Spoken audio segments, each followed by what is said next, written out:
Assalamualaikum warahmatullahi wabarakatuh. Oke, masih bersama dengan saya Eko Rianto. Kali ini materi yang akan coba saya bahas adalah materi terapan dari fungsi kuadrat, yaitu pengaruh pajak pada keseimbangan pasar fungsi kuadrat. Sebelumnya kita telah membahas pengaruh pajak pada keseimbangan pasar, tetapi sebelumnya kita menggunakannya pada fungsi linear, ya. Tapi kali ini kita terapannya pada fungsi kuadrat. Ininya hampir sama. Tapi sebelum mempelajari materi ini ada prasyaratnya, yaitu harus menguasai pada materi fungsi kuadrat.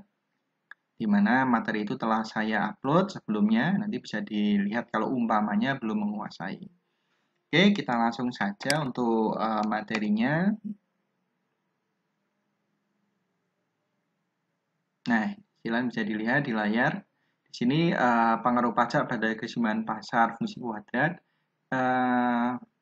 Bisa dilihat keseimbangan pasar setelah adanya pajak akan terjadi perubahan pada fungsi penawaran. Nah, ini biasanya kalau titik keseimbangan pasar sebelum pajak, nanti setelah didapat kita akan mencari setelah pajaknya nanti yang akan ada perubahan yaitu pada persamaan fungsi penawarannya. Nah, caranya seperti apa merubahnya bisa dilihat di tabel bawahnya. Nah, jika pajak per unit adalah T per unit, maka fungsi penawaran setelah pajak adalah sebagai berikut. Sini ada tabelnya sebelum pajak sama sudah pajak. Mohon maaf. Nah, di sini biasanya untuk fungsi penawaran dan permintaan itu ada dua versi. Ada yang P sama dengan, sama Q sama dengan, ya. Nah, di sini saya bikin dua. Di sini kalau umpamanya kita menggunakannya P sama dengan, ya, kita nanti yang ada perubahan adalah fungsi penawarannya. Kalau sebelum pajaknya fungsi penawarannya adalah PS sama dengan FQ, maka PS absen, absen ini adalah maksudnya setelah pajak, tinggal persamaannya itu ditambahi dengan T. Ya, ini kalau P sama dengan. Tapi kalau persamaannya itu menggunakan Q, nah jadi fungsi penawarannya adalah QS. Kalau permintaan kan QD ya. Nah, QS sama dengan HP.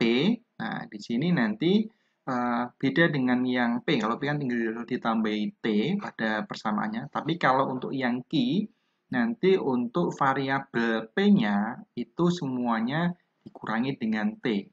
Nah, ini P kurangi dengan T. Nanti tergantung dari soalnya menggunakannya P sama dengan atau Q sama dengan. Ya. Nah, nanti harus dicermati, jangan sampai nanti salah menerapkan rumusnya. Dilihat persamanya itu P sama dengan atau Q sama dengan. Kita langsung aja ke rumusnya. Nah, di sini. Jadi keseimbangan pasar sebelum pajak ini ada dua, ya, QD sama dengan QS. Ya, ini kalau persamaannya adalah Q sama dengan. Tapi kalau di soalnya adalah P sama dengan, kita pakainya adalah PD sama dengan PS. Ya, QD itu adalah fungsi penawaran, nah, PD juga sama fungsi penawaran, tetapi versinya Q sama dengan, ini P sama dengan, QS atau PS-nya itu adalah fungsi penawaran. Nah, keseimbangan pasar setelah pajak itu yang berubah adalah pada fungsi penawarannya. Kalau di atas ini adalah QS, di sini Q absen, QS absen. Kalau tadi PS, di sini adalah PS absen. Nah, seperti ini, ya. Cara mencarinya seperti apa? Caranya adalah tadi di sebelumnya. Nah, pakainya seperti ini. Nanti bisa dilihat, ya. Nah, setelah itu, setelah mendapat harga sama jumlah sebelum kena pajak pada keseimbangan pasar dan setelah pajak pada keseimbangan pasar, nanti biasanya disuruh mencari pajak yang diterima oleh pemerintah. Simbolnya adalah T, T sama dengan T kecil kalikan dengan QT.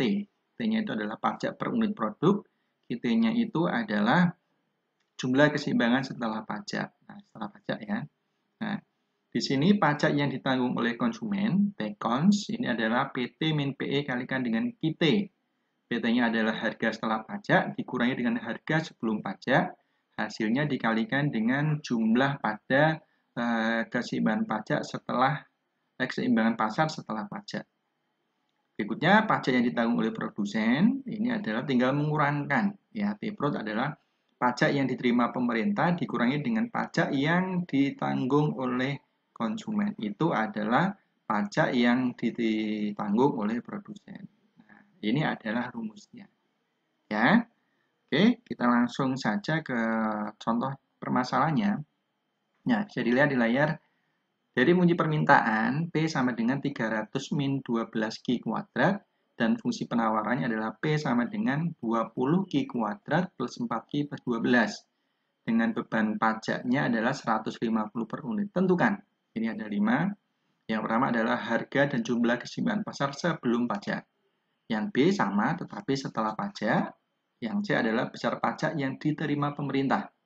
D-nya besar pajak yang ditanggung konsumen, dan E adalah besar pajak yang ditanggung oleh produsen. Nah, ini soalnya ada 5 yang ditanyakan, ya. Nah, nanti harus dicermati. Nah, coba dilihat dulu. Tadi kan pada rumus sebelumnya, kita harus mengetahui persamaannya itu pada benar-benar Q sama dengan atau P sama dengan. Nah, di sini adalah P sama dengan. Nah, umpamanya ada ya, saya mau memakainya Q sama dengan bisa ini, nanti dipindah ruas menjadi Q sama dengan, tapi nanti hasilnya akan bentuk akar, ya. Biasanya kita ngikut aja, soalnya itu seperti ini, kita pakai rumus yang P. Kalau soalnya nanti adalah Q sama dengan, ya, fungsi kuadratnya, nanti pakai rumus yang satunya lagi. Karena ini P, ya, nanti harus mencermatinya, saya kembali lagi. Nah, nanti persamaannya tambahkan dengan T saja, ini lebih mudah. Kalau yang ini nanti biasanya kan ada P kuadrat ya, nanti P min T kuadrat kan, dan seterusnya. Nah, ini berarti kita pakainya nanti yang atas. Persamaannya tinggal ditambah dengan T. Oke, untuk pembahasannya, kita langsung aja. Dari soal diketahui PD sama dengan adalah 300 dikurangi dengan 12 Q kuadrat, dengan PS-nya adalah 200 Q kuadrat tambah dengan 4Q tambah dengan 12. Nah, ini dari soal, apa namanya, kita lihat tadi. Nah, jadi untuk permintaan, ini adalah yang di atas ini, ya, dengan untuk yang penawaran adalah ini. Nah, selanjutnya T-nya, T ini berarti pajak yang dibebankan kepada yang pajak dari pemerintah ya, ini adalah 150 per unit. Nah, kita langsung saja bahas untuk yang soal yang A. Nah, di sini karena diketahuinya adalah fungsi penawaran sama permintaannya P, maka kita pakai rumusnya adalah yang ini, PD sama dengan PS. Langsung saja kita masukkan ini, PD-nya berarti yang ini, 300, ini ya, didapat dari ini. Nah, ini ya. Dengan PS-nya, ini kita peroleh dari yang ini, 20 Q kuadrat tambah dengan 4Q, berarti kita taruh sini. Nah, ini ya. Sekarang kita lihat, untuk Q kuadrat paling besarnya itu yang di sini. Kita pindah ke yang koefisiennya paling besar saja, biar hasilnya tidak negatif. Sebenarnya kalau kita ke bawah ke kiri tidak apa-apa, tapi negatif nanti kalikan dengan negatif. Ya. Untuk yang kiri ini berarti kita tulis 20 Q kuadrat, kita tulis di sini ya.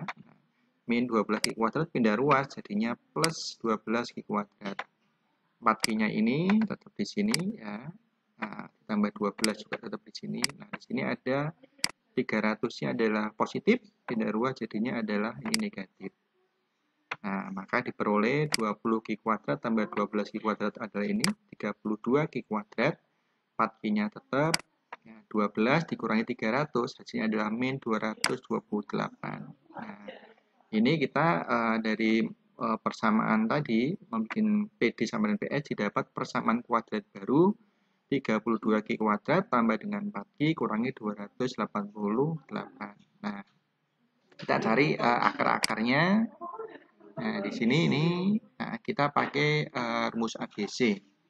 Di sini ketahui A-nya berarti yang ini ya, A itu adalah koefisien dari variabel yang pangkatnya 2, berarti 32.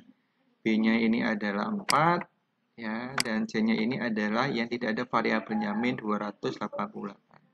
Nah, masih ingat ini rumusnya, rumus ABC. Q1 atau Q2, ini bagiannya gitu ya. Jadi min B plus minus akar B kuadrat min 4AC dibagi dengan 2A. Nah, B-nya 4, berarti tulisnya jadinya min B min 4. B kuadrat ini jadinya adalah 4 kuadrat min 4 kali AC Jadi min 4 kali A-nya ini 32, C-nya adalah min 28, tinggal kita sederhanakan.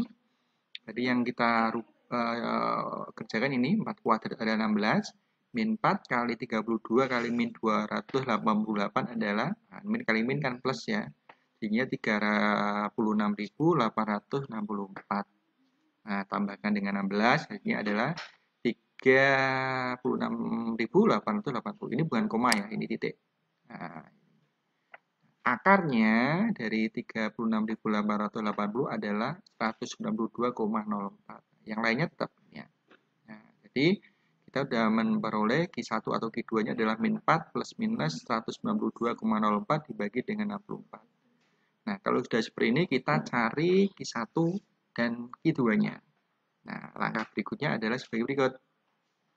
Nah, Q1 atau Q2 adalah seperti ini. Nanti Q1-nya pakai tambah, Q2-nya pakai yang pengurangan. Kita cari Q1-nya dulu. Min 4 ditambah dengan 192,04 dibagi 64. Nah, ini hasilnya 188,04 bagi 64. Hasilnya 2,94. Nah, ini positif ya. Kalau positif kita pakai. Q2-nya pakai pengurangan, berarti min 4 dikurangi 192,04 bagi 64 diperoleh min 196,04 bagi 64. Nah, hasilnya ternyata negatif. Min 3,06. Nah, ini saya kasih warna merah, maksudnya adalah ini nanti dieliminasi. Kita nggak pakai yang ini. Pakainya yang positif. Karena jumlah itu kan nggak mungkin, saya mempunyai barang jumlahnya min 3. Minimal kan 0. 0 itu berarti tidak punya. Ya. Nah, berarti kita sudah memperoleh Q1-nya atau Q-nya 2,94. Nah, untuk P-nya kita pakai PD atau PS. Nah, kebetulan saya pakai yang PD nih. Ya. Nah, berarti PD sama dengan 300 min 12 Q kuadrat. Tinggal disubstitusi. Q-nya kita pakai yang positif. Ya, berarti 2,94. Nah, ini kuadratnya dulu. Ya. Berarti diperoleh 300 kurangi 12 kali 8,6436. Nah, jadinya adalah 300 kurangi 103,72 diperoleh 196,28. Nah, sudah. Jadi kita sudah memperoleh harga sebelum pajaknya adalah ini.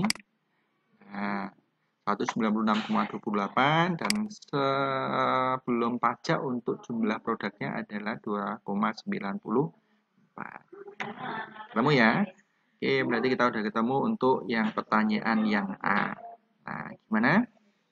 Oke, sambil dicermati ya, terutama ketelitiannya. Ya, jangan sampai ada kesalahan. Oke. Nah, keseimbangan pasar setelah pajak. Masih ingat tadi di materi yang berubah hanya pada yang penawaran. Nah, PD-nya ini masih tetap kita yang rubah ke PS-nya. Nah, tadi masih ingat PS-nya adalah ini. Nah, kita coba lihat rumusnya dulu ya. Nah, karena yang P, tadi yang penawaran kita rubahnya adalah, nah yang ini. Ini. Jadi, persamaannya ditambahkan dengan T.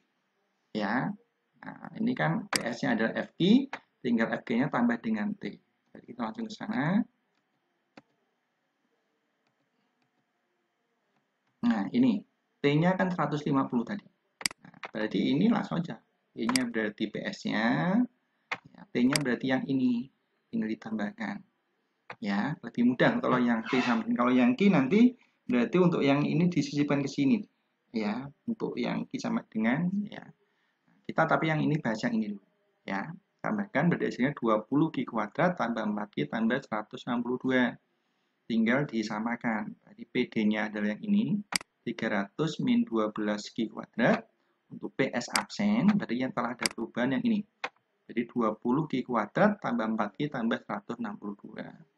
Nah, pindah ke kanan semuanya. Karena apa? Karena yang koefisien terbesar Q kuadratnya ada di kanan. Biar hasilnya tidak negatif. Ya, ini 20 Q kuadrat sudah. Min 12 Q kita bawa ke kanan. Biar ini memudahkan dalam itu kita disampingkan. Ya, didekatkan ya. Ini negatif jadi positif. Atau pengurangan jadi penjumlahan. Terus 4 Q-nya tetap di sini. Nah, 42 tetap yang pindah ini. 300 karena ini positif pindah ruas jadi pengurangan. Nah, hasilnya berarti 0 sampai dengan 32 Q kuadrat plus 4Q min 38. Ya, nah ini nanti kita cari, nah ini kita cari menggunakan rumus lagi. Berarti 32Q kuadrat tambah 4Q min 138 sama dengan 0. A-nya adalah ini, 32, sama seperti yang tadi ya. B-nya adalah 4, C-nya adalah min 138. Nah, tinggal kita substitusikan atau masukkan ke dalam rumusnya. Jadi min B, ini min 4, plus minus B kuadrat berarti 4 kuadrat. Min 4 AC, A-nya adalah 32, C-nya min 38, berarti masuk ke sini. 2A, berarti 2 kali 32 jadinya ini. Nah, setelah disederhanakan ini, jadinya min 4 tambah 4 kuadrat 16, min 4 kali 32 kali min 138 adalah 17.664 dibagi 64. Nah, 16 tambahkan ini hasilnya ini. Nah, kalau sudah seperti ini tinggal diakar. 17.680 akarnya adalah 132,97. Nah, kalau sudah seperti ini baru kita pisah nanti antara Q1 sama Q2-nya. Caranya hampir sama seperti yang A. Ya, cuma tadi kan ada perubahan bentuk PS-nya ya, dengan penambahan dengan T-nya ini. Oke. Next. Nah, dari ini kita pecah. Yang pertama tadi pakai penjumlahan, berarti min 4 tambah 132,97 bagi 64, ya hasilnya ini. Nah, setelah dibagi hasilnya 2,02. Jadinya positif ya, berarti ini kepakai. Q2-nya yang tadi tambah kita pakai kurang, min 4 kurang ini dibagi 64 hasilnya adalah min 223,74 bagi 64. Hasilnya negatif 2,14. Karena negatif tidak dipakai, kita eliminasi ini, buang. Nah, untuk mencari P-nya, mau pakai PD bisa, mau PS bisa. Saya pakai PD lagi ya, harusnya tadi pakai PS ya untuk membuktikan ya. Gak apa-apa, nanti saya bisa dicoba pakai PS. Hasilnya pasti sama. Kalau perhitungannya sesuai. Nah, berikutnya tinggal disubstitusikan. Berarti 300 kurangi 12 Q kuadrat berarti 2,02 kuadrat. Berarti 2,02 kuadrat hasilnya berapa? Kalikan 12, hasilnya 48,96. Nah, tinggal dikurangkan ini. 300 kurangi 48,96 hasilnya adalah 251,04. Sudah. Ini berarti setelah pajak, ini harganya adalah 251,04. Jumlah produknya setelah pajak adalah 2,02.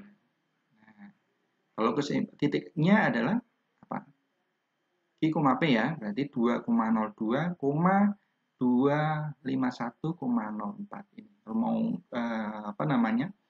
Yang ditanyakan titik keseimbangan pasarnya ya setelah pajak adalah seperti tadi. Q, P. Ya, jumlah koma harga. Oke, untuk yang B ketemu. Gimana? Tekniknya hampir mirip yang A, cuma tadi ada perubahan pada PS-nya ya, pada fungsi penawarannya. Oke, untuk yang C ya, ini berarti besar pajak yang diterima pemerintah rumusnya adalah T sama dengan T kali dengan QT. T-nya kapital ya. Jadi besar pajaknya kan 150, QT-nya itu diambil dari sini. Nah, QT jumlah produk setelah pajak ini 2,02 ya, berarti 150 kali 2,02 hasilnya adalah 303. Nah, ini adalah pajak yang diterima oleh pemerintah. Yang D adalah besar pajak yang ditanggung oleh konsumen, rumusnya T-kon sama dengan PT min PE kali dengan QT. PT-nya adalah harga setelah pajak, PE-nya harga sebelum pajak, dan QT-nya ini adalah jumlah setelah pajak. Dimasukkan aja, berarti 251,04 kurangi 196,28 kalikan dengan 2,02. Nah, diperoleh ini 110,62. Ini adalah pajak yang ditanggung oleh konsumen. Ya. Yang terakhir yang E, besar pajak yang ditanggung oleh produsen. Nah, ini mudah, tinggal mengurangkan jawaban C dengan jawaban D, yaitu T prod ini adalah pajak yang ditanggung produsen. T kurangi T cons berarti 303 dapat dari ini. Terus take-on-nya adalah ini 110,62. Diperoleh 192,38. Ini adalah pajak yang ditanggung oleh produsen. Oke, itu ya. Nah, berarti kita sudah kebahas semuanya dari contoh soal pada permasalahan pengaruh pajak pada keseimbangan pasar ya antara A sampai E. Nah, silakan bisa dicermati lagi dengan teliti ya, jangan sampai ada kesalahan. Oke. Nah, ini seperti biasa setelah ini nanti akan ada latihannya. Nanti silakan bisa dikerjakan. Kalau masih belum paham bisa diputar ulang. Oke. Latihannya sebagai berikut. Soalnya seperti ini saya bikin sama, tidak begitu jauh beda ya. Saya tetap makainya adalah P sama dengan biar mengikuti. Nanti kalau kita pakai Q sama dengan, kapan-kapan kita coba menggunakan yang persamaannya Q sama dengan. Saya bacakan latihannya. Dari fungsi permintaan P sama dengan 275 kurangi 10 Q kuadrat, dan fungsi penawarannya adalah P sama dengan 18 Q kuadrat tambah 3 Q plus 10, dengan beban pajaknya adalah 120 per unit. Tentukan. Nah, ini sama. Ya, sama seperti pada contoh soal. Ya. Harga jumlah keseimbangan pasar sebelum pajak, yang B setelah pajak, J-nya pajak yang diterima pemerintah, pajak yang ditanggung oleh konsumen, dan yang terakhir pajak yang ditanggung produsen. Oke, berarti materi ini telah selesai pengaruh pajak pada keseimbangan pasar pada fungsi kuadrat. Semoga bermanfaat ya, silakan bisa dicermati dan silakan dicoba latihannya biar untuk mengetahui apakah sudah paham atau belum. Terima kasih atas perhatiannya. Saya akhiri. Assalamualaikum warahmatullahi wabarakatuh.